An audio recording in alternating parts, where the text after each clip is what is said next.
Afternoon. It is indeed my pleasure to offer testimony to the House Financial Services Committee as you set your agenda for the 119th Congress. One of the challenges that keeps my constituents up at night is housing. New Jersey is the most densely populated state in the Union, and the need for affordable housing far exceeds supplies.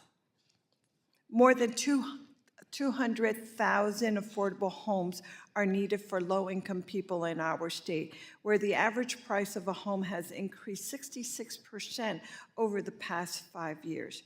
For those who dream of being homeowners, high rental prices combined with low housing availability make it difficult for New Jerseyans to save enough to afford a down payment.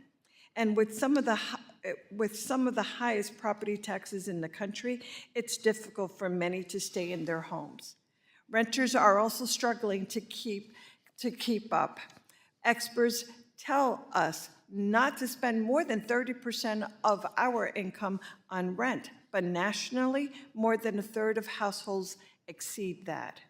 To meet that 30% metric in New Jersey, full-time workers need to make over $30 an hour simply to afford a two-bedroom rental. That's untenable.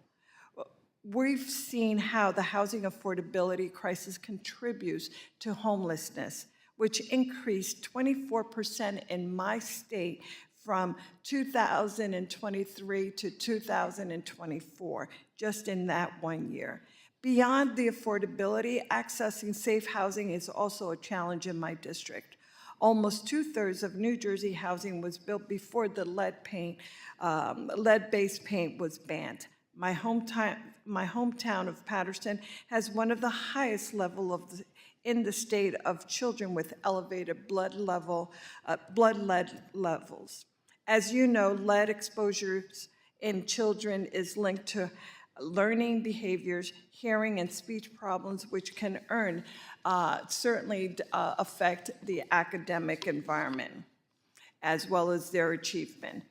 Ensuring that every child grow up in a lead-free home is a smart investment in the future and the right thing to do. I encourage the committee to prioritize legislation that will help build new homes and rental units, particularly in the area near public transportation.